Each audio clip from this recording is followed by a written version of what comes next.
Marcus Rivera had been through 3 tours in Afghanistan, survived countless firefights, and earned his Navy SEAL, tried through some of the most brutal training known to mankind. But nothing had prepared him for the challenge of walking into Coastal Community College at 32 years old, carrying a worn backpack, and trying to blend in with kids who were barely out of high school. The September morning was crisp as Marcus parked his beat-up Honda Civic in the student lot. He'd traded his military-issue truck for something less conspicuous, though his ramrod-straight posture and alertness still marked him as different. The GI Bill was his ticket to a new life, and he was determined to make the most of it, even if it meant sitting in classrooms with teenagers who had never faced anything more dangerous than a pop quiz. His first class was Introduction to Business Management, held in a sterile room with fluorescent lighting that reminded him uncomfortably of military briefing rooms.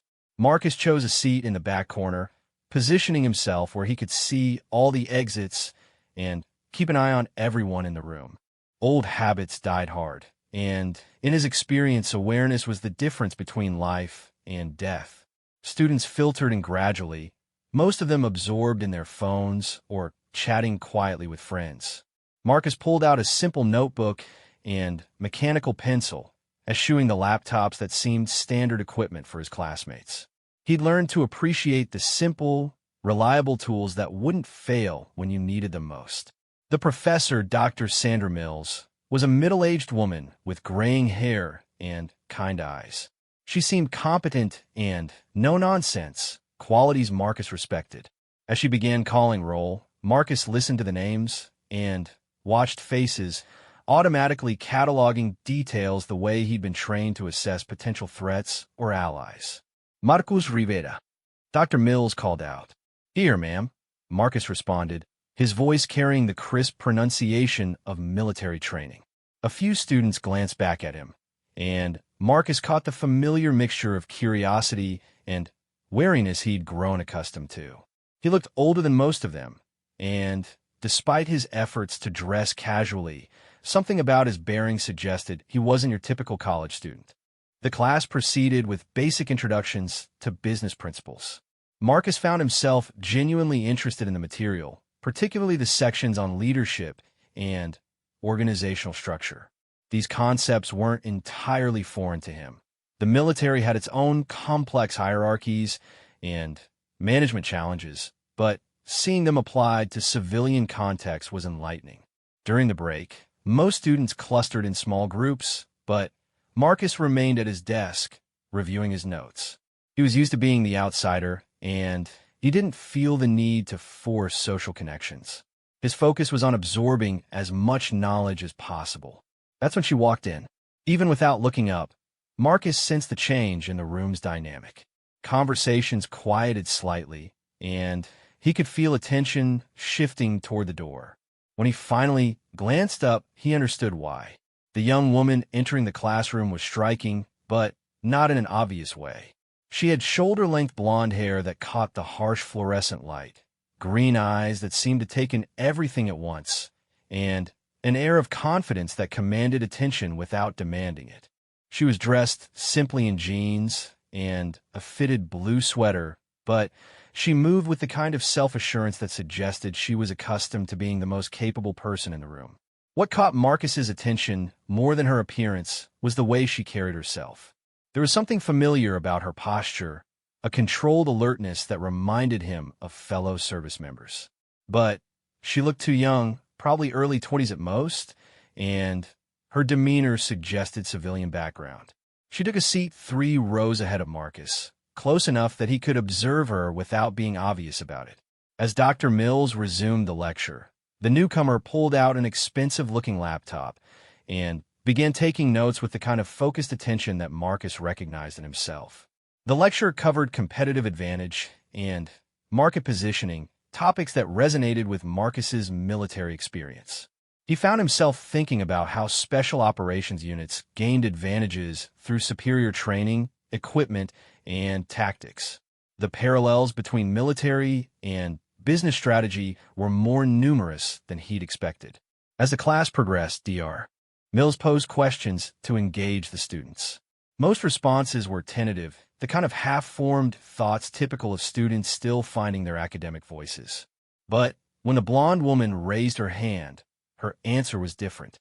Market penetration strategies need to account for both immediate tactical gains and long-term strategic positioning, she said, her voice clear and confident. Companies that focus only on short-term market share often sacrifice sustainable competitive advantages. Marcus found himself impressed despite his initial skepticism.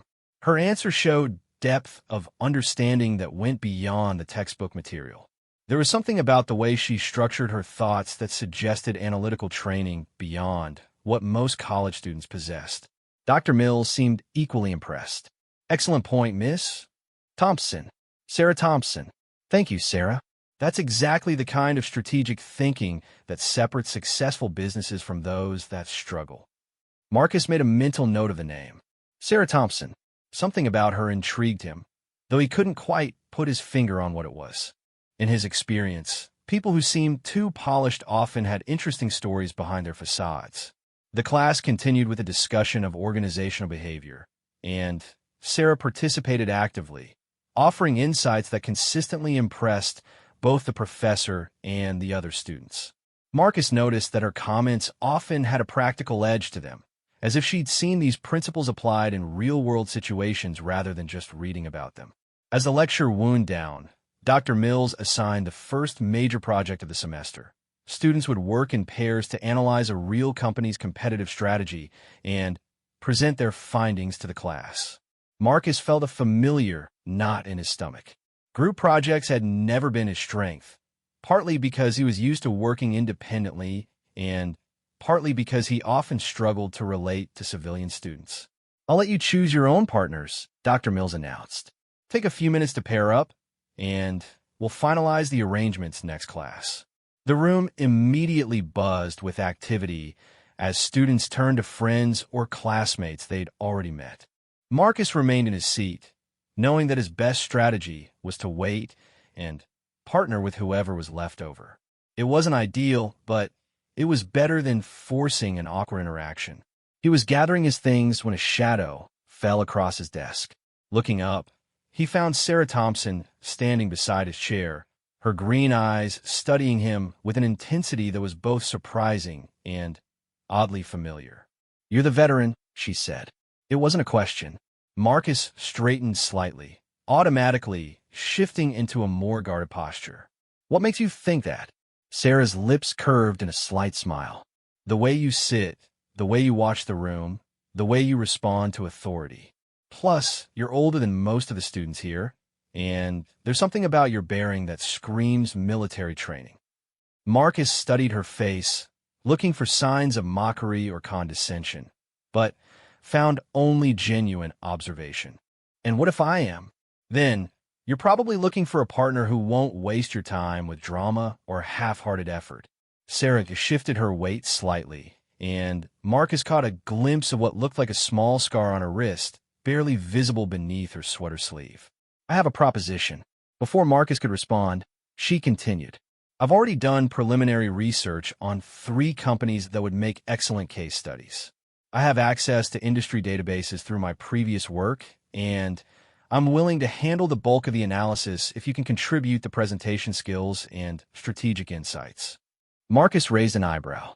"You're assuming I have presentation skills." Military training typically includes briefing superiors, which translates well to academic presentations. Plus, your responses in class suggest you understand strategic thinking, even if you haven't verbalized it much. There was something about Sarah's directness that Marcus found refreshing. Most of his interactions with civilian students involved a lot of dancing around subjects, but she seemed to prefer cutting straight to the point. It was an approach he could respect. "What kind of previous work gives you access to industry databases?" Marcus asked. Sarah's expression flickered for just a moment, so briefly that Marcus might have missed it if he hadn't been trained to watch for such tells. "Consulting work," she said. "Nothing too exciting, but it gave me experience with competitive analysis and market research." Marcus sensed there was more to the story, but he also recognized the tone of someone who didn't want to elaborate. He'd used similar deflections himself when people asked too many questions about his military service. "All right," he said finally. "Partners." Sarah's smile became more genuine. "Good. I think we'll work well together." She pulled out her phone and handed it to him. "Put in your number, and I'll send you my research so far. We should probably meet this weekend to plan our approach." Marcus entered his contact information, noting that Sarah's phone was a high-end model that looked fairly new. For a college student, she seemed to have expensive tastes, though he supposed consulting work could pay well if you were good at it. As he handed back the phone, their fingers brushed briefly, and Marcus was surprised to notice that Sarah's hands were harder than he'd expected. Not rough, exactly, but with the kind of calluses that suggested regular physical training or manual work. Another small mystery to add to his growing list of questions about his new partner. "There's a coffee shop called The Grind about 2 blocks from campus," Sarah said. "Would Saturday afternoon work for you? Say 2 o'clock. "That works." Marcus shouldered his backpack, noting that despite her friendly demeanor, Sarah maintained the same controlled distance he'd observed earlier.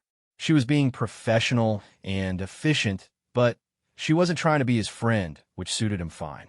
As they walked toward the door, Marcus found himself curious about Sarah's background. Her insights in class, her access to professional resources, and her analytical approach all suggested someone with more experience than the typical college student. But she couldn't be much older than 22 or 23, which didn't leave much time for extensive consulting work. "How long have you been at Coastal?" Marcus asked as they stepped into the hallway. "This is my first semester," Sarah replied. "I took some time off after high school to work, and now I'm finally getting around to finishing my degree."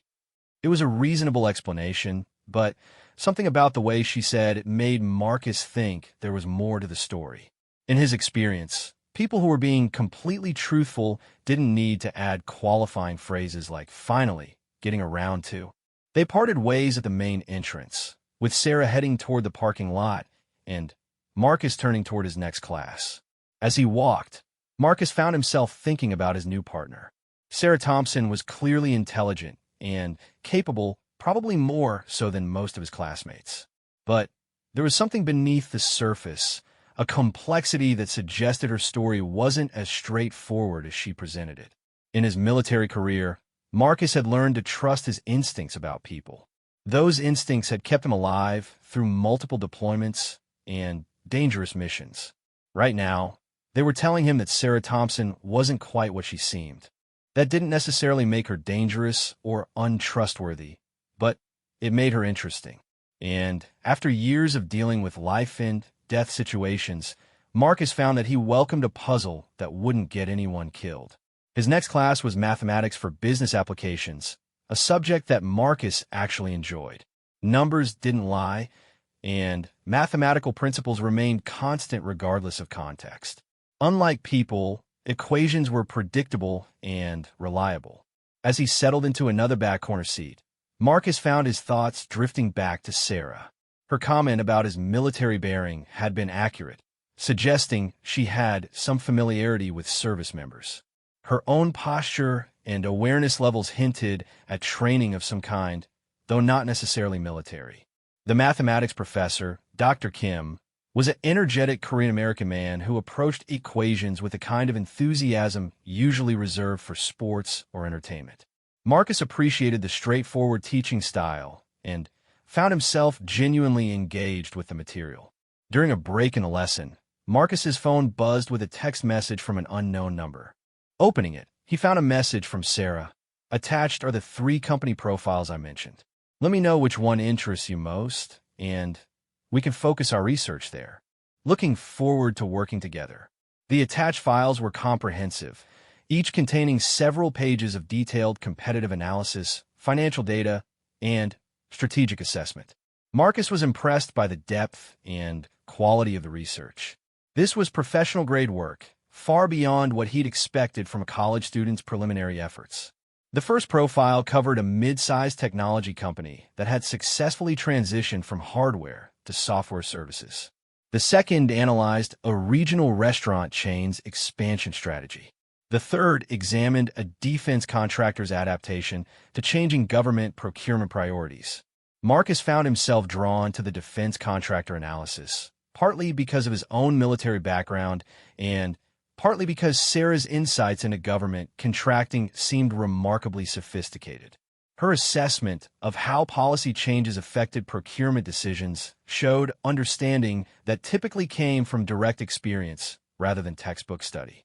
He sent back a brief response. Defense contractor analysis is impressive. Let's go with that one. See you Saturday. Sarah's reply came almost immediately. Good choice. That industry has some interesting strategic challenges that should make for a compelling presentation.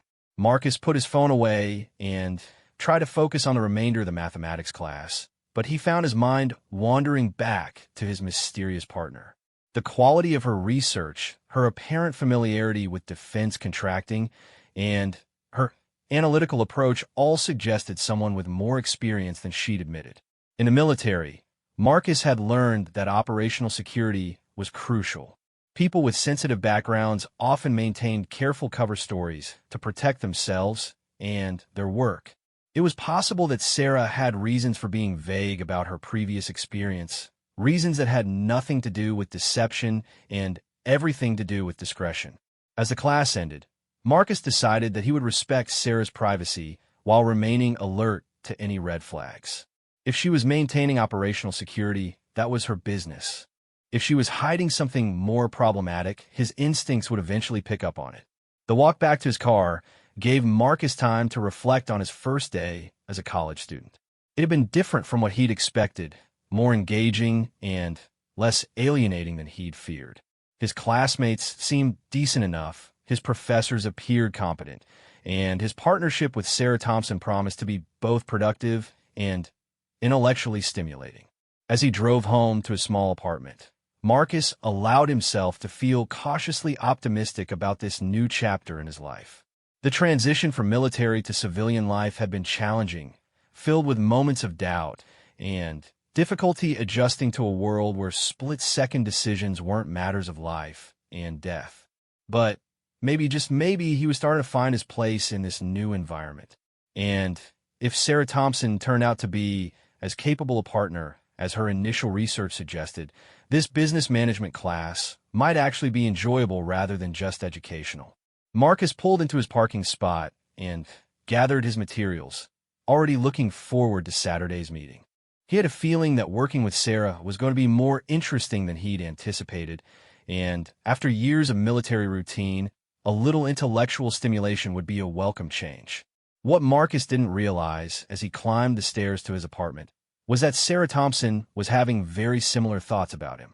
And, like Marcus, she was keeping her own secrets about why she'd found herself in a community college business class instead of pursuing the career path her extensive training and experience would normally have opened for her. Saturday afternoon found Marcus arriving at the grind 10 minutes early, a habit ingrained by years of military punctuality. The coffee shop was a typical college hangout, with mismatched furniture, local artwork on the walls, and the kind of relaxed atmosphere that still felt foreign to him after years of military precision. He ordered a black coffee and claimed a corner table where he could observe the entrance while maintaining privacy for their conversation. The defensive positioning was automatic, though he recognized it probably wasn't necessary in a suburban coffee shop on a peaceful Saturday afternoon. Sarah arrived precisely at 2 o'clock, carrying a leather messenger bag that looked both professional and well-used. She dressed casually in dark jeans and a gray sweater, but Marcus noticed she moved through the space with the same controlled awareness he'd observed in class. She scanned the room before spotting him, and he caught the brief moment when her eyes cataloged exits and potential threats before focusing on their meeting. Right on time, Marcus said as she approached the table. "Punctuality is a virtue I learned early," Sarah replied, settling into the chair across from him. She positioned herself so she could also watch the entrance, Marcus noted with interest. "Let me grab a coffee, and we can get started." While Sarah ordered, Marcus studied her interactions with the barista. She was polite, but not particularly chatty, maintaining the same professional distance he'd observed in class. When she returned with what looked like a complicated latte, Marcus gestured toward the drink. Not a black coffee person. I take it. Sarah smiled. I developed expensive taste during my consulting work. One of the few habits I kept when I decided to go back to school. There it was again, the vague reference to consulting work that somehow didn't quite ring true. Marcus filed the observation away and pulled out his notebook. I reviewed your research on the defense contractor, he said. It's impressive work, much more detailed than what I expected for a preliminary analysis. I believe in being thorough. Sarah opened her laptop and pulled up several files. I've done some additional research since Thursday.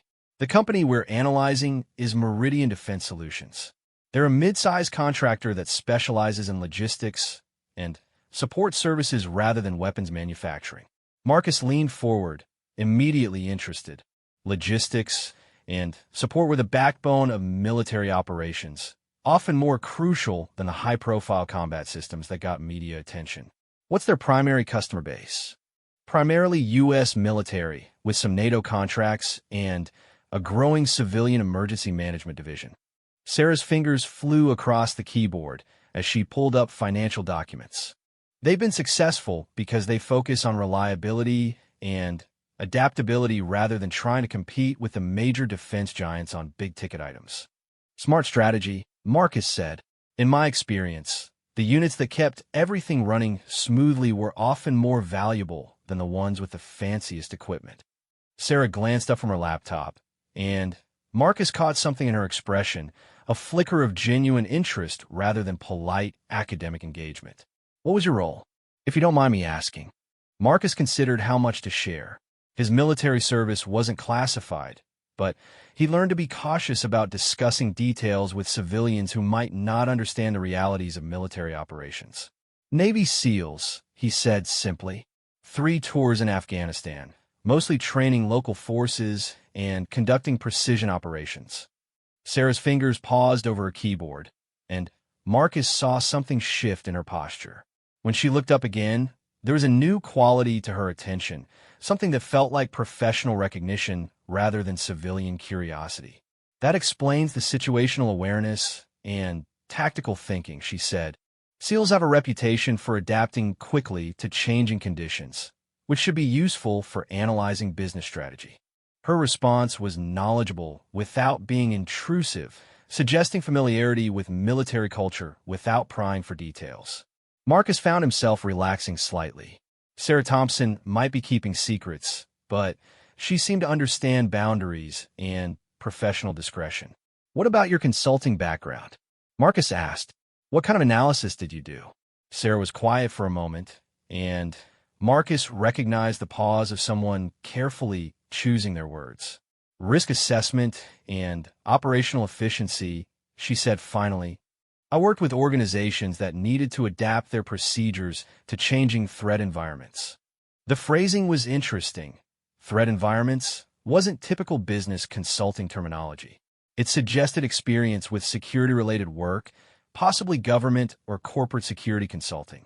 Marcus filed the information away with his growing collection of observations about his partner. All right, he said, deciding to focus on their project rather than probing further into Sarah's background. Walk me through Meridian's strategic position. For the next hour, Sarah outlined her research with the kind of systematic thoroughness that Marcus associated with intelligence briefings. She'd analyzed Meridian's financial performance, competitive landscape, and strategic positioning with remarkable depth and insight. Meridian Defense Solutions, according to Sarah's research, had carved out a profitable niche by focusing on adaptability and customer service rather than trying to compete directly with industry giants like Lockheed Martin or Raytheon. They specialized in logistics support, training services, and rapid deployment of specialized equipment to wherever military or emergency management operations needed them. Their competitive advantage comes from flexibility, Sarah explained, pulling up organizational charts and deployment timelines. While the big contractors focus on long-term, high-value contracts, Meridian can mobilize resources quickly for short-term, urgent needs. Marcus studied the data, immediately recognizing the strategic value of Meridian's approach. In military terms, they're special operations while the big contractors are conventional forces. Different missions, different capabilities. Exactly. Sarah's eyes lit up with enthusiasm. And that positioning has allowed them to maintain steady growth even when defense spending fluctuates, because emergency response and training services remain in demand regardless of political climate. Marcus was impressed by both the quality of Sarah's analysis and her apparent understanding of how military and government procurement actually worked. Her insights went well beyond what he'd expect from textbook research or typical business consulting experience. Where did you get access to their internal deployment data? Marcus asked, pointing to a detailed timeline showing Meridian's response to various crisis situations. This looks like operational information, not public financial reports. Sarah hesitated for just a moment before answering. Industry contact from my previous work. I still have access to some professional databases that aren't available to general academic research. It was a plausible explanation, but Marcus's instincts suggested there was more to it. The level of detail in Sarah's research suggested access to information that would typically be restricted to government analysts, contractors, or clients with security clearances. For a young woman who claimed to have done basic consulting work, she seemed remarkably well-connected. This is good intelligence, Marcus said, using the military term deliberately to see how Sarah would react. We should be able to build a strong strategic analysis around this foundation. Sarah's response was immediate and natural. The intelligence is only useful if we can synthesize it into actionable recommendations. She paused, apparently realizing what she'd said, and added, if we can turn the data into practical business insights for our presentation. Marcus smiled. I know what you meant. He pulled out his notebook and began sketching an outline. Let's structure this like an operational briefing. Situation assessment, threat analysis, strategic options, and recommended course of action. That's a good framework, Sarah agreed, though Marcus noticed she seemed more comfortable with military terminology than most civilians would be. We should also include risk assessment and contingency planning. They worked together for another hour, developing an outline that combined Marcus's strategic thinking with Sarah's detailed research. The collaboration felt natural, almost instinctive, in a way that surprised Marcus. They seemed to anticipate each other's thoughts and built on each other's ideas without the awkward negotiation that usually characterized group projects. As they worked, Marcus found himself studying Sarah more closely. Her analytical approach, her familiarity with military concepts, and her obvious comfort with complex strategic thinking all suggested training that went well beyond typical business consulting. But she looked too young to have extensive government experience, and her background story didn't quite add up to the level of expertise she demonstrated. I've been thinking about our presentation strategy, Sarah said, as they wrapped up their outline. Dr. Mills seems to appreciate practical applications and real-world relevance. We should focus on how Meridian's approach could be applied to other industries facing rapid change or uncertain operating environments. Good point, Marcus agreed. And we can use specific examples from their crisis response operations to illustrate the principles. Sarah nodded, then glanced at her watch. I should probably head out soon. I have some other commitments this evening. Marcus began gathering his materials, but something made him hesitate. Can I ask you something? Sure. Your research and analysis are really professional quality. More sophisticated than what I'd expect from someone just starting college. Are you sure consulting is all you did before this? Sarah's expression became carefully neutral, the kind of controlled mask Marcus recognized from his own experience with sensitive conversations. Everyone brings different experiences to their education, she said. You're bringing military strategic training. I'm bringing analytical skills from my previous work. We're both older than typical students, so we have more real-world experience to draw from. It was a diplomatic non-answer that confirmed Marcus's suspicion that Sarah was keeping significant details about her background to herself. But her tone made it clear that she wasn't going to elaborate, and Marcus respected that boundary. In his line of work, he learned that everyone had reasons for maintaining operational security about their past. Fair enough, he said. Should we plan to meet again next week to finalize our analysis and start preparing the presentation? Definitely. Same time next Saturday. Marcus nodded. Works for me.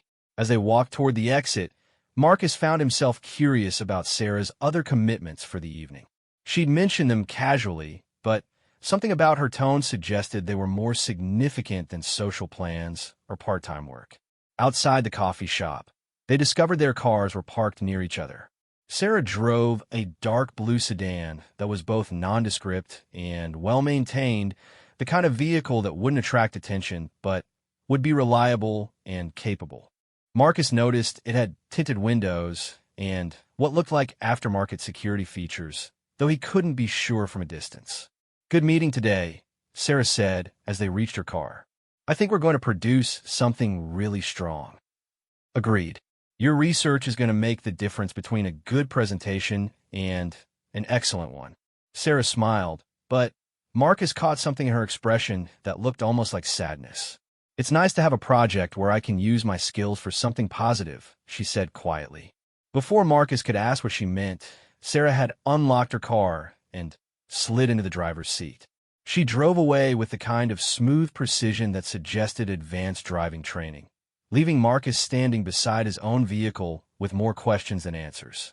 On the drive home, Marcus reflected on the afternoon's revelations. Sarah Thompson was clearly intelligent, capable, and professional, but she was also maintaining careful operational security about her background. Her research capabilities, analytical skills, and apparent familiarity with defense contracting suggested experience that didn't match her stated background. In the military, Marcus had worked with intelligence analysts, government contractors, and specialized personnel who maintained cover identities for various reasons.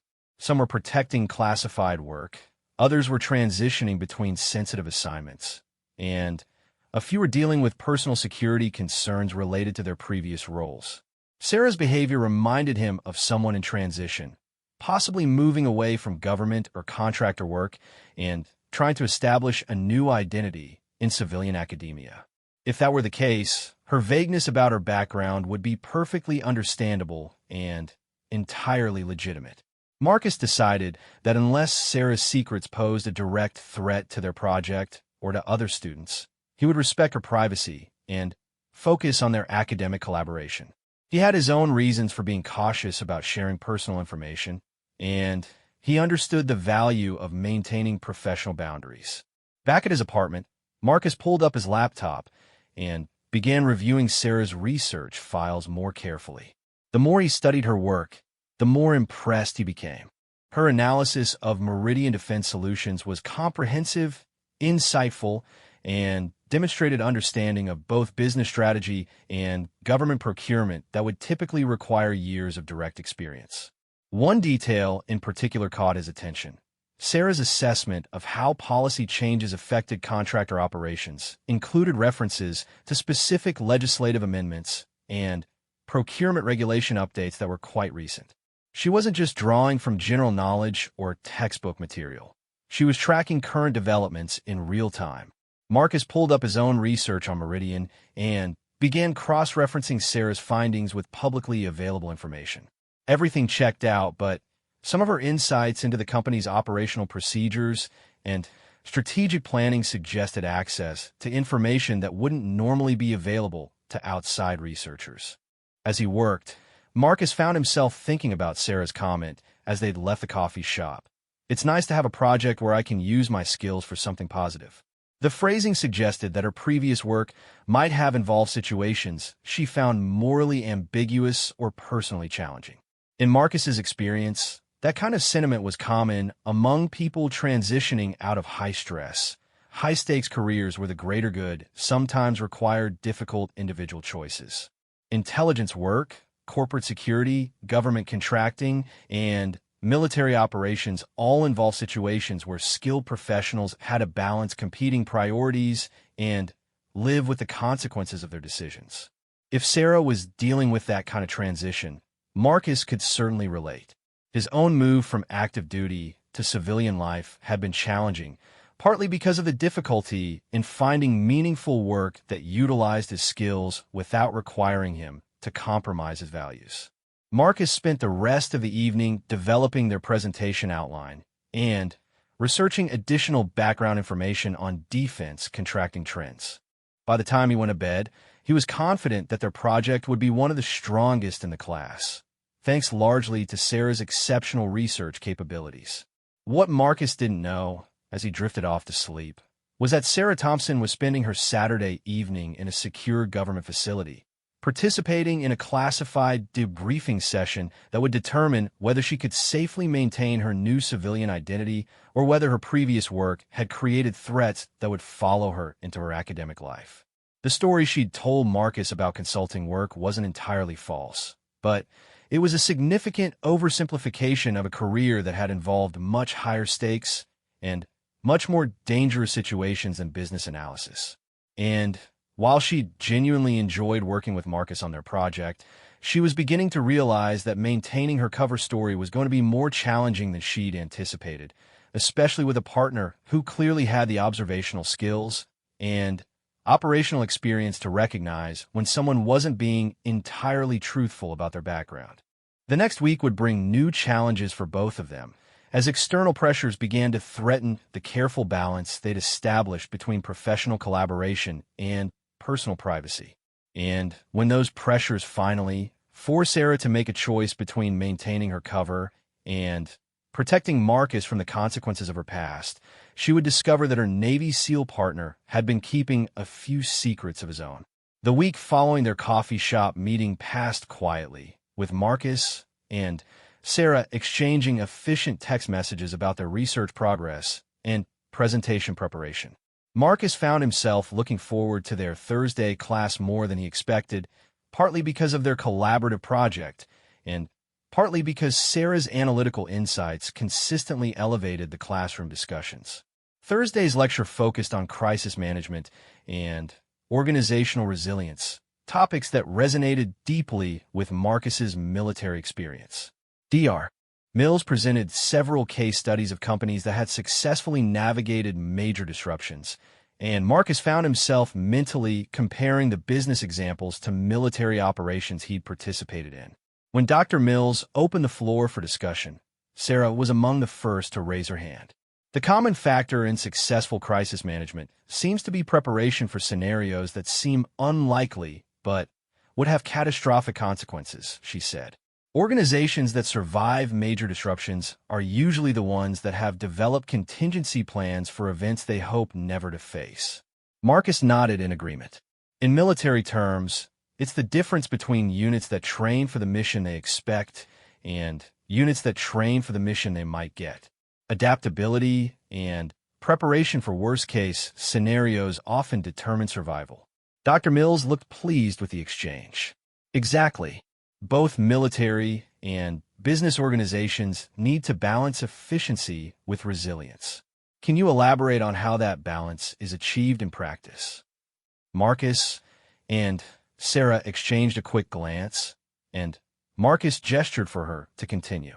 Resource allocation becomes critical, Sarah said. You need enough redundancy to handle unexpected problems, but not so much that you sacrifice operational efficiency. The key is identifying which systems are truly mission-critical and ensuring they have multiple layers of backup. In personnel training, Marcus added, cross-training team members so that critical functions don't depend on any single individual. In high-stress situations, people get injured, transferred, or simply make mistakes. Resilient organizations are the ones where someone else can step up immediately. The discussion continued for several more minutes, with other students contributing their own insights. Marcus noticed that Sarah seemed particularly engaged when the conversation turned to risk assessment and contingency planning, offering specific examples that suggested firsthand experience with organizational crisis response. After class, Marcus and Sarah walked together toward the exit, comparing notes about the lecture and their upcoming presentation. Good discussion today, Marcus said. Dr. Mills seemed impressed with our collaborative analysis. It helps that we're approaching the material from complementary perspectives, Sarah replied. Your operational experience and my analytical background make for effective problem solving. Marcus was about to respond when he noticed Sarah's posture suddenly change. Her steps slowed slightly, and he saw her eyes shift to scan their surroundings with the kind of systematic alertness he associated with threat assessment. Following her gaze, Marcus spotted what had caught her attention. Two men in dark suits standing near the main entrance, observing the flow of students with professional detachment. They weren't campus security or local police. Their positioning and bearings suggested federal agents or corporate security personnel. "Friend of yours?" Marcus asked quietly. Sarah's expression remained carefully neutral, but Marcus caught the tension in her voice. "Not exactly. Excuse me for a moment." She altered her path slightly, moving toward a side exit rather than continuing toward the main doors. Marcus found himself automatically adjusting his own route to maintain visual contact while providing potential support if needed. The two men noticed Sarah's movement and began walking in her direction, their approach casual but purposeful. Marcus recognized the tactical formation. They were positioning themselves to intercept without appearing threatening to casual observers. Marcus moved closer to Sarah, falling in a step beside her as they approached the side exit. "Problem?" he asked quietly. "Potentially." Sarah's hand moved to her messenger bag, and Marcus caught a glimpse of her reaching for something inside. "These are complications from my previous work that I hoped wouldn't follow me here." Before Marcus could ask for clarification, the older of the two men called out, "Ms. Thompson, could we have a word?" Sarah stopped walking and turned to face them, her expression professional but wary.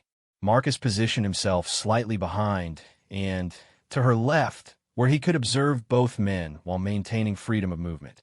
"Agent Harrison," Sarah said, her tone carefully controlled. "I wasn't expecting to see you here. Your handler thought it would be useful to check in on your transition," the agent replied, approaching to conversational distance. His partner remained several steps back, maintaining observation of the surrounding area. "May we speak privately?" Marcus realized that Sarah's consulting work had obviously involved government agencies in ways she hadn't disclosed. The agent's demeanor and Sarah's response suggested this wasn't a casual follow-up conversation. "This isn't really an appropriate time or place," Sarah said. "I'm in the middle of academic commitments." "It will only take a few minutes," Agent Harrison insisted. His gaze shifted to Marcus with professional assessment. "Perhaps your friend could wait for you in the parking lot?" Marcus felt Sarah tense slightly beside him, and he recognized the signs of someone being backed into an uncomfortable corner. Whatever her previous work had involved, these agents clearly had some kind of ongoing authority or interest in her activities. "Actually," Marcus said, his voice carrying the quiet authority he'd developed through years of military leadership, "I think MS. Thompson can make her own decisions about whether this is an appropriate time for your conversation." Agent Harrison's attention focused on Marcus with increased interest. "And you are?" "A friend," Marcus replied evenly. "Someone who's noticed that this conversation seems to be making my study partner uncomfortable." The younger agent stepped forward slightly, and Marcus automatically shifted his weight to a more balanced stance. The movement was subtle, but both agents clearly recognized the change in his posture. "Perhaps we should all step outside," Agent Harrison said, his tone becoming more formal. "This is a matter that requires privacy." Sarah glanced at Marcus, and he saw something in her expression that looked like gratitude mixed with concern. "It's all right," she said quietly. "I can handle this." "I'm sure you can," Marcus replied. "But you don't have to handle it alone unless you want to."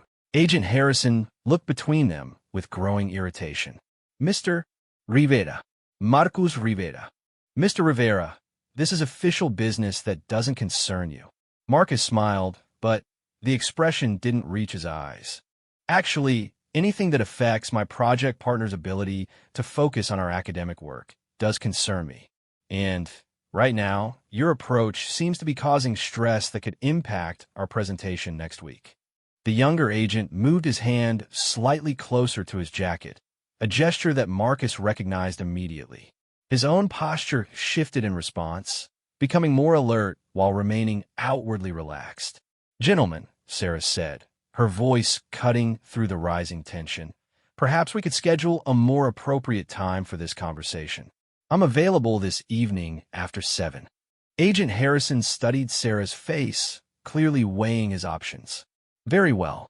The usual location, 7:30. He handed Sarah a business card, though Marcus suspected it was more for show than because she actually needed his contact information. "Don't be late." The two agents turned and walked away, moving with the efficient stride of people accustomed to having their authority respected. Marcus watched them until they disappeared around a corner, then turned his attention back to Sarah. "Want to tell me what that was really about?" he asked. Sarah was quiet for a long moment, studying the business card before slipping it into her bag. "It's complicated. Most things worth understanding are complicated," Marcus replied. "But I'm guessing your consulting work involved more than business analysis." Sarah looked up at him, and Marcus saw something shift in her expression. The careful professional mask slipped slightly, revealing someone who was tired of maintaining cover stories and operational security. "Walk with me," she said finally. They moved toward Marcus's car, both automatically choosing a path that kept them away from areas where they could be easily observed or overheard. When they reached the relative privacy of the parking lot, Sarah turned to face him. "Why I told you about my background wasn't entirely false," she said. "I did do consulting work, but it was for government agencies, and it involved situations that were considerably more sensitive than typical business analysis." Marcus nodded, unsurprised by the revelation. "Intelligence work, risk assessment, and threat analysis," Sarah confirmed. "I specialized in identifying potential security vulnerabilities and developing contingency plans for high-value targets. Government officials, corporate executives, infrastructure facilities. Counterintelligence." Sarah shook her head. "More like protective intelligence, identifying threats before they could develop into active dangers. I worked with a team that provided security consulting for people and organizations that had reason to be concerned about hostile surveillance or targeted attacks." Marcus considered the implications. "And now you're trying to transition out of that work." "I thought I already had," Sarah said, frustration creeping into her voice. "I completed my contract, went through the required debriefing process, and was supposed to be free to pursue civilian opportunities. But apparently, some of my previous cases have created ongoing complications." "What kind of complications?" Sarah hesitated, clearly weighing how much to reveal. "One of the threat assessments I conducted led to the prevention of a significant attack. The people responsible weren't all captured, and intelligence suggests they've been trying to identify the analyst who uncovered their operation." Marcus felt a familiar surge of protective alertness, the same instinct that had kept his team safe through multiple combat deployments. "And you think these agents are here because that threat has escalated?" "I think they're here because someone has been making inquiries about students at various colleges in this region," Sarah said. "The kind of inquiries that suggest hostile surveillance rather than academic interest." Marcus processed this information quickly, his mind automatically shifting into tactical assessment mode. If Sarah was being targeted by hostile actors who had traced her to the college, their partnership could potentially put both of them at risk. "How serious is the threat?" he asked. "Serious enough that my former handlers want to discuss relocating me to a different cover identity," Sarah replied. "Which would mean abandoning this identity, this school, and any connections I've made here." The implication was clear. Their partnership, their project, and any friendship they'd begun to develop would end abruptly if Sarah was forced into protective relocation. Marcus found himself surprisingly disappointed by that prospect. Working with Sarah had been one of the most intellectually engaging experiences he'd had since leaving the military. Her analytical skills, professional approach, and obvious competence had made their collaboration both productive and enjoyable. "Is that what you want?" he asked. Sarah was quiet for a moment, looking out across the parking lot. "I want to have a normal life," she said finally. "I want to finish my degree, build a civilian career, and stop looking over my shoulder every time I go to a coffee shop. But I also don't want to put other people at risk because of my past." Marcus understood the conflict. He'd faced similar decisions during his military career, weighing personal desires against professional obligations and the safety of others. But he'd also learned that running from problems rarely solved them permanently. "Have you considered the possibility that running might not be your best option?" he asked. Sarah looked at him with surprise. "What do you mean?" "In my experience, hostile actors who are determined to find someone usually succeed eventually, regardless of how many times that person relocates or changes identities," Marcus said. "Sometimes the better strategy is to control the engagement rather than avoiding it." "You're suggesting I should deliberately make myself a target?" "I'm suggesting that you have resources and capabilities that you might not be fully utilizing," Marcus replied. "You're highly trained, you understand threat assessment, and you're not without allies. Sometimes the best defense is a carefully planned offense." Sarah studied his face, and Marcus saw her analytical mind working through the implications of his suggestion. "That would require convincing my handlers that I'm capable of managing the threat proactively rather than reactively." "Are you?" Sarah's expression hardened slightly, and Marcus caught a glimpse of the professional competence that had made her valuable to government agencies. "I've successfully identified and neutralized threats for 3 years without losing a single principle. I think I can handle some disgruntled criminals who are operating outside their familiar environment." Marcus smiled. "Then maybe it's time to remind your handlers why they recruited you in the first place. And if they disagree with my assessment, then you make your own decision about what's best for your future," Marcus said. "You're not government property. You're a professional with valuable skills and the right to determine how those skills are used." Sarah was quiet for several minutes, considering his words. Marcus could see her weighing options and calculating risks with the kind of systematic approach he'd observed in her academic work. "If I decide to stay and address this threat directly," she said finally, "it could put you and other students at risk. Are you comfortable with that possibility?" Marcus considered the question seriously. He'd spent years in situations where risk was a constant factor, and he understood how to manage danger through preparation, awareness, and decisive action. More importantly, he'd developed strong instincts about people, and those instincts told him that Sarah Thompson was someone worth supporting. "I've been in riskier situations with less competent partners," he said. "If you decide to stay and fight, you won't be doing it alone." Sarah's expression shifted, and Marcus saw something that looked like relief mixed with determination. "You don't even know me, not really. Why would you be willing to get involved in my problems?" Marcus thought about how to answer that question honestly. The truth was that he'd been feeling disconnected from meaningful purpose since leaving the military, and working with Sarah had reminded him of the satisfaction that came from using his skills to protect something worthwhile. "Because everyone deserves the chance to build the life they want without being haunted by their past," he said finally, "and because I think you're exactly the kind of person who would do the same for someone else in a similar situation." Sarah smiled, and for the first time since he'd met her, Marcus saw her face without any professional mask or careful control. "You might be right about that. So what's your decision?" Sarah looked toward the building where Agent Harrison and his partner had confronted her, then back at Marcus. "I think it's time for me to remind everyone involved exactly what kind of analyst they're dealing with." Marcus nodded approvingly. "Good. When's your meeting tonight?" 7:30. "Want backup?" Sarah raised an eyebrow. "Are you sure you want to get that involved?" Marcus shrugged. "I don't have anywhere else to be, and I'm curious to see how this plays out. Besides, someone needs to make sure you don't agree to any relocations that would interfere with our presentation deadline." Sarah laughed, a genuine sound that Marcus realized he'd never heard from her before. "All right, partner. But if we're doing this, we're doing it properly. Which means you need to understand exactly what kind of situation we're walking into." "I'm listening." "Then, let me tell you the real story about my previous work," Sarah said, "and why the people looking for me are considerably more dangerous than typical criminals with a grudge." As Sarah began explaining the true nature of her government work and the threats that had followed her into civilian life, Marcus found himself entering a familiar mental state. The calm, focused alertness that had served him well in countless high-stakes situations. Whatever challenges lay ahead, he was confident that he and Sarah would face them with the same systematic competence they'd brought to their academic collaboration.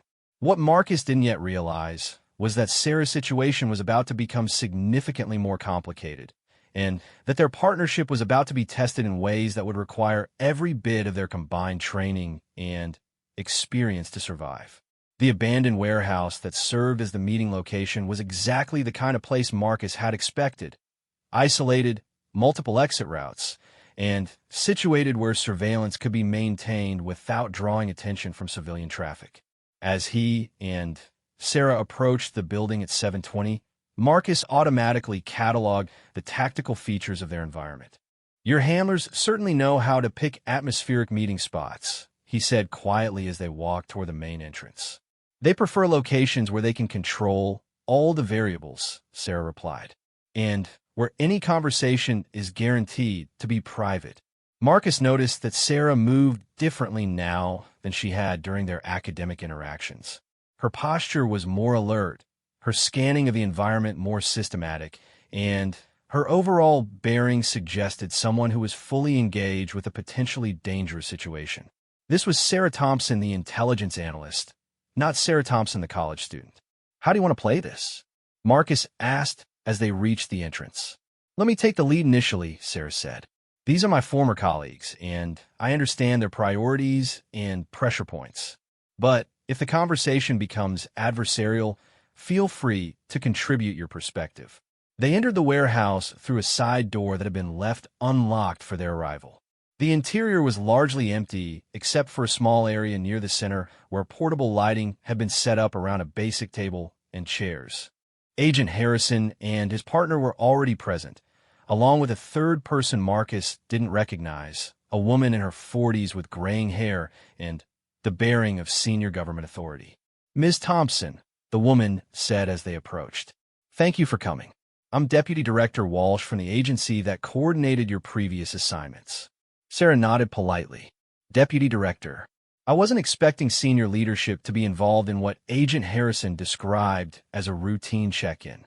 Walsh gestured toward the chairs. "Please sit. And, Mr. Rivera, thank you for joining us. Your presence actually makes this conversation more relevant." Marcus remained standing until Sarah had chosen her seat, then positioned himself where he could observe all three agents while maintaining mobility. The seating arrangement was clearly designed to put Sarah in a subordinate position, but Marcus's presence disrupted that dynamic. "I understand you've been asking questions about hostile surveillance in this area," Sarah said, cutting straight to the point with characteristic directness. "We have," Walsh confirmed, "and those inquiries have revealed information that affects your security status. Over the past 2 weeks, several individuals have been making systematic inquiries about students at community colleges throughout this region. The inquiries focus specifically on new students who don't fit typical demographic profiles." Sarah's expression remained controlled, but Marcus saw her hands tighten slightly. "What kind of inquiries?" Agent Harrison pulled out a tablet and swiped through several screens before turning it toward them.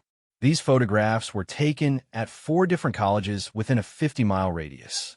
The same 3 individuals appear at each location, asking questions about enrollment, student backgrounds, and access to student records. Marcus studied the images. 3 men, probably Eastern European, based on facial features, dressed casually, but moving with the kind of professional awareness he associated with trained operatives. They were conducting systematic reconnaissance, which meant they had specific targets and considerable resources. "Do we have identification on them?" Sarah asked. 2 are confirmed former intelligence operatives from countries that have reasons to be unhappy with your previous work, Walsh replied. "The third appears to be private security, possibly hired muscle." Marcus leaned forward slightly. "What kind of timeline are we looking at? How close are they to identifying Sarah's current location?" Walsh's attention shifted to him with increased interest. "That depends partly on how well Ms. Thompson has maintained operational security in her current environment. Have you disclosed your background to anyone besides Mr. Rivera?" "No," Sarah said firmly. "I've been extremely careful about maintaining my cover identity." But you've been collaborating academically with Mr. Rivera, Agent Harrison pointed out. Working together on projects, meeting outside of class, exchanging contact information. That creates a pattern of association that could be exploited if someone wanted to pressure you through leverage against people you care about. Marcus felt a surge of anger at the implication, but he kept his expression neutral. Are you suggesting that Sarah's academic partnerships constitute a security vulnerability? I'm suggesting that any personal connections create potential leverage that hostile actors can exploit, Harrison replied. The safest approach is immediate relocation to a secure identity in a different region. Running away, Sarah said quietly. Again, Walsh nodded. It's the most prudent option given the resources your previous subjects have committed to finding you. Sarah was quiet for a moment, and Marcus could see her weighing options with a systematic approach he'd observed in their academic work. When she spoke, her voice carried quiet determination. I disagree with your assessment. Walsh raised an eyebrow. On what basis?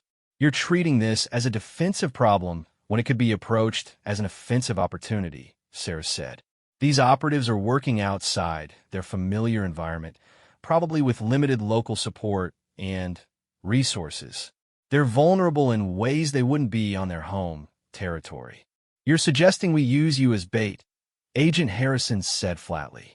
I'm suggesting we use their desperation to find me as an opportunity to neutralize the threat permanently, rather than just postponing it through another relocation. Marcus found himself impressed by Sarah's tactical thinking. She was applying the same analytical approach to her personal security that she'd used for their business project, identifying opportunities within apparent threats. That would require significant agency resources, Walsh pointed out. Resources that might be better allocated to other priorities.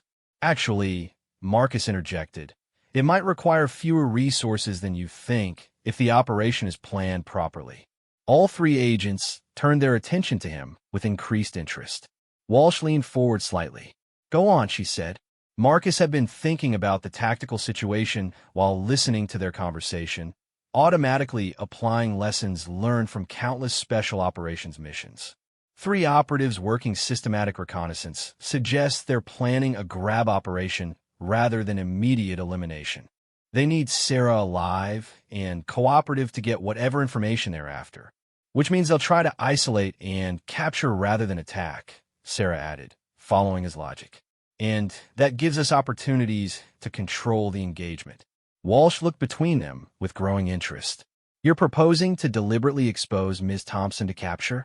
I'm proposing we give them an opportunity to attempt capture under circumstances where we control all the variables, Marcus corrected. Set up a scenario where Sarah appears vulnerable and isolated, but where we actually have overwhelming tactical advantage. Agent Harrison shook his head. Too risky. If something goes wrong, we lose a valuable asset and potentially compromise ongoing operations. If we keep running, we guarantee that this threat will continue indefinitely, Sarah replied. These people have invested significant resources in finding me. They're not going to give up just because I change identities again. Marcus recognized the frustration in Sarah's voice, the fatigue that came from constantly looking over your shoulder and never being able to fully engage with civilian life. He'd felt similar emotions during his own transition out of the military. What kind of tactical support could the agency provide if we decided to move forward with this approach? He asked. Walsh studied his face carefully. That would depend on your qualifications and clearance status, Mr. Rivera. What exactly is your background? Marcus had been expecting this question. Navy SEALs, 3 deployments, specialized in direct action and training foreign forces. Current security clearance is inactive, but could be reactivated if necessary. Recent operational experience? Recent enough to be relevant. Marcus replied without elaborating. Walsh exchanged glances with her colleagues, and Marcus saw them conducting rapid calculations about resources, risks, and potential benefits. This is highly irregular, she said finally. Using civilian contractors for active operations requires extensive vetting and authorization. I'm not asking to be a contractor, Marcus said. I'm saying that if Sarah decides to handle this threat proactively, She won't be doing it without competent backup. Sarah looked at him with something that might have been gratitude or concern. Marcus, you don't understand what kind of people we're dealing with. This isn't academic anymore. I understand exactly what kind of people we're dealing with, Marcus replied quietly. And I understand that sometimes the only way to stop a threat is to eliminate it completely. The warehouse fell silent as everyone processed the implications of his statement. Marcus had deliberately chosen language that would make his position clear to the intelligence professionals. He was prepared for whatever level of response the situation required. Walsh was the first to speak. If we were to consider this approach, it would need to be planned and executed with complete agency oversight. No independent action, no improvisation, and complete adherence to operational parameters. Understood, Sarah said, but the decision would be mine to make. Yes, Walsh confirmed, though I strongly advise against it. Sarah looked at Marcus, and he saw her evaluating not just the tactical situation, but also the personal cost of involving him in her problems. After a long moment, she turned back to Walsh. I need 48 hours to consider my options, she said. And I want to see detailed intelligence on these 3 operatives' backgrounds, capabilities, known associates, operational patterns. That information is classified. I have appropriate clearance, and I'm a potential target. If you want me to make an informed decision, I need complete information. Walsh nodded reluctantly. Very well, but this conversation doesn't leave this room, and any decision to proceed will require formal authorization from the highest levels. As the meeting concluded, Marcus found himself thinking about the choice Sarah was facing. She could accept another relocation and spend the rest of her life wondering if her past would catch up with her, or she could take control of the situation and face the threat directly. He knew what his own choice would be, but he also understood that Sarah's decision had to be her own. Whatever she decided, he would respect it and support it to the best of his ability. Walking back to their cars, Sarah was unusually quiet. Marcus gave her space to process the evening's revelations while remaining alert to their surroundings. The warehouse district was isolated enough that surveillance or hostile action would be relatively easy to detect. Thoughts? Sarah asked as they reached the parking area. It's your life and your decision, Marcus replied. But for what it's worth, I think you're right about running being a temporary solution at best. And if I decide to stay and fight, Marcus smiled. Then we plan this operation like we planned our presentation, systematically, thoroughly, and with enough redundancy to handle whatever variables we didn't anticipate. Sarah laughed, a sound that carried both tension and genuine amusement. You realize our presentation is due next week regardless of what happens with this situation. Then, we better make sure any tactical operations are scheduled around our academic commitments, Marcus replied. Dr. Mills seems like the kind of professor who wouldn't accept hostile espionage as an excuse for late submissions. For the first time since the agents had appeared on campus, Sarah's expression relaxed into something approaching normal. I'm glad you're my partner for this project, she said. Both projects, Marcus corrected. Sarah nodded. Both projects. As they drove away in separate cars, Marcus found himself entering the mental state he'd learned to maintain during mission planning. Calm, focused, and systematically considering all possible scenarios and outcomes. If Sarah decided to take the offensive against the threat that had been hunting her, he would make sure they were prepared for whatever came next. What Marcus didn't know was that the 3 operatives tracking Sarah had already identified the college as her most likely location, and that their reconnaissance had included detailed surveillance of her interactions with him. The choice between running and fighting was about to be taken out of Sarah's hands, and their carefully planned academic partnership was about to become something much more dangerous and immediate. Friday morning found Marcus in his usual corner seat in Dr. Mill's classroom, but his attention was divided between the lecture on competitive intelligence and systematic observation of everyone entering and leaving the building. Sarah's seat remained empty as the class began, which immediately put him on alert. She'd sent a text at 6 a.m. saying she was reviewing classified materials provided by Deputy Director Walsh, but that she planned to attend class as normal. Sarah wasn't the type to miss commitments without communication, which meant something had either delayed her significantly or prevented her from sending updates. Marcus maintained normal classroom behavior while conducting discreet surveillance of the hallway through the door window. His military training had included extensive work in hostile urban environments, and his instincts were telling him that something was wrong with the operational picture. 20 minutes into the lecture, Marcus's phone vibrated with an incoming text. The message was from Sarah's number, but the content immediately raised red flags. Can't make it to class today. Food poisoning. We'll send notes later. Sarah Thompson was not the kind of person who would use a casual excuse like food poisoning for missing academic commitments.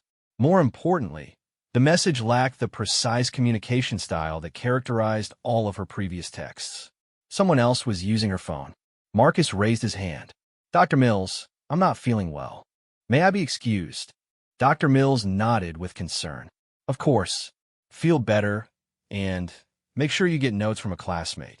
Marcus gathered his materials and left the classroom, immediately pulling out his phone as he walked toward the exit.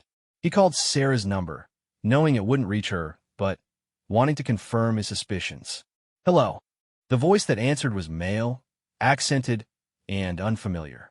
Marcus hung up without speaking. Sarah had been taken, moving quickly but maintaining the appearance of a normal student departure. Marcus walked to his car while mentally shifting into operational mode. The enemy had moved faster than anticipated, which meant the intelligence Walsh had provided was either incomplete or deliberately misleading. Marcus drove to a public parking lot several blocks from campus and pulled out a prepaid phone he'd maintained since leaving the military. Some habits died hard, and maintaining emergency communication capabilities was one of them. He called the number Agent Harrison had provided during their warehouse meeting. Harrison, this is Rivera. Sarah's been compromised. Someone else is using her phone. There was a pause. Are you certain? Positive. The communication pattern doesn't match, and a male voice with Eastern European accent answered when I called back. Where are you now? Off campus, secure location. What's the agency's response protocol? Another pause, longer this time. Stand by for instructions. Do not attempt independent action. The line went dead, leaving Marcus with the familiar frustration of dealing with bureaucratic responses to tactical emergencies. Sarah was in immediate danger, and the agency's first priority was controlling the response rather than ensuring her safety. Marcus considered his options. Following official protocols meant waiting for authorization and coordination that could take hours while Sarah remained in hostile custody. Taking independent action meant operating without backup or intelligence support, but with the advantage of immediate response. His decision was made easier by the memory of Sarah's comment about wanting to use her skills for something positive. She'd trusted him enough to include him in her operational planning, and that trust came with responsibilities. Marcus drove to his apartment and retrieved equipment he'd maintained since leaving active duty: tactical clothing, communication gear, basic weapons, and surveillance tools. He'd hoped never to need them again, but he'd learned that preparation was often the difference between success and catastrophe. While changing clothes, Marcus thought through what he knew about the operational situation. 3 hostile operatives, probably Eastern European intelligence background, operating in unfamiliar territory with limited local support. They would need a secure location for interrogation, which meant somewhere isolated but accessible. Marcus pulled up mapping software and began identifying potential locations within reasonable driving distance of the campus. Abandoned buildings, rural properties, industrial facilities, anywhere that offered privacy and control. His phone rang. Agent Harrison. Rivera, what's your current status? Armed and preparing to locate Sarah's position. Negative. You will stand down and await official response. How long for official response? We're coordinating with local law enforcement and regional assets. Estimated response time is 4 to 6 hours. Marcus felt familiar anger at bureaucratic delays during active crises. Sarah doesn't have 4 to 6 hours. These people took her for interrogation, not elimination. Every minute increases the risk of permanent compromise. You're not authorized for independent action. Any interference will be considered obstruction of federal operations. Marcus hung up and turned off the phone.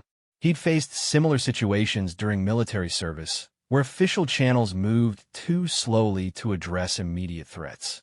Sometimes decisive action required accepting personal responsibility for consequences.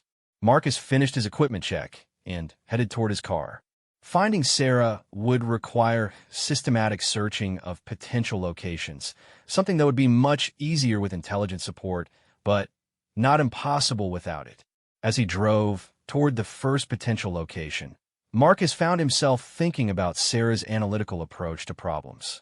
She would approach this systematically, identifying the most logical choices based on operational requirements and available resources. The hostiles needed somewhere private, but not so isolated that it would be difficult to extract their prisoner if the operation went wrong. They needed vehicle access, but also concealment from casual observation. And they needed somewhere they could conduct interrogation without interference from local authorities or civilians.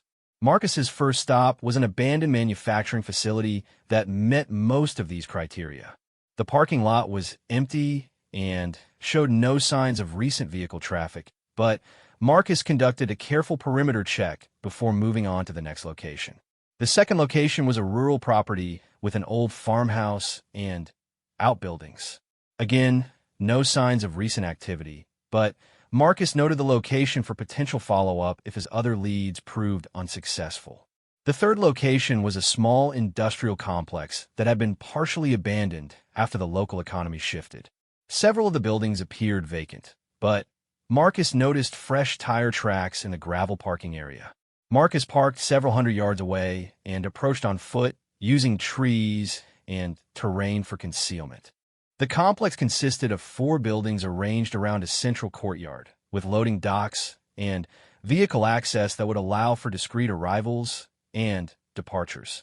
Moving carefully around the perimeter, Marcus identified a dark sedan parked behind one of the buildings, positioned where it wouldn't be visible from the main road.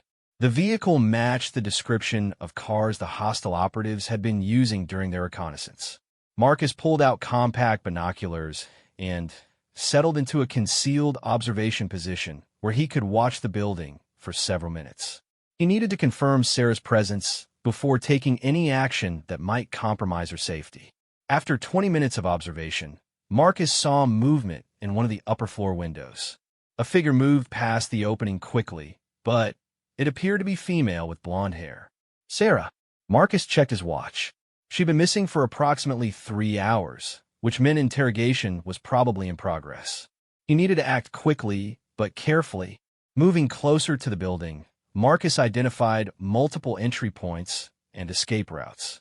The structure was 2 stories with standard commercial construction, which meant limited sightlines and multiple opportunities for concealment during an approach.